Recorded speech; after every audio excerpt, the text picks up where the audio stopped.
در ناحیه وسط در دهه زرکوران دهات به نام میرزاعلی وایس این بینای دوشانه تعلیمی مؤسسه تاسیسات میانه عمومی رقم 65 طبق دستور و هدایت‌های پرزیدنت جمهوری تاجیکستان با مبلغ‌گذاری زاده همین دهه صاحبکاری وطنی زنده یاد نظر قاسمov ساخته شده مدت زیاده از 5 سال است که مکتب بچگان این دهه در چنین شرایط مساوی به تحصیل فرا گرفته می‌شوند.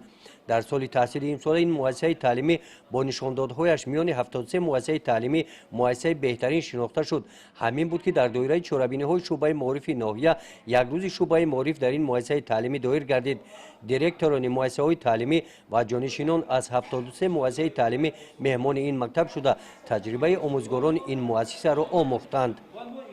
البته آموزگاران از هر یک جماعت‌هایی که اشتراک میکنند خلاصه برآورده همین انعنه را در مکتب‌های خود ادامه میدهند و این البته باعث پیشروی تعلیم و تربیت می‌گردد. من فکر میکنم که گذراندن چنین کنفرانس‌ها و شب‌نشینی‌ها در دانش آموزی خوانندگان مفید بوده، آنها را برای دانش آموزی وادار می‌سازد. با اشتراک در این چهاربینی دیرکتوران با طرز کاربری حجت‌نگاری اجرای دستور و برنامه‌های دولتی در ساحه معارف در این مکتب شناس گردیدند. در این مؤسسه تعلیمی آموزگاران اساساً جوانان هستند. در این روز درس‌های کشاد اعلام کرده شده والدان و اشتراکیان این چهاربینی در مشغولیت‌های درسی اشتراک کردند.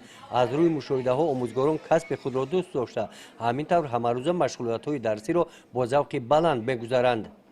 ما بسیار شاد هستیم از همین درس‌های نمونوی چون که وقتی درس‌های نمونوی بسیار میشود و ما هر یک چیز را به خود میگیریم، از همین میآموزیم، چیزهای خوب را میآموزیم و درس‌هامان را باز دانشمان باز سوی‌تر و بلندتر میشود. طبق اطلاع رهبریت شعبه معارف استفاده تجربه همدیگر امکان داده است که در مکتب‌ها سطح و صفت مشغولیت‌های درسی سال تا سال بهتر گردیده اشتراک شاگردان در آزمون‌های جمهوریوی نظر به سال گذشته به مراتب افزوده است.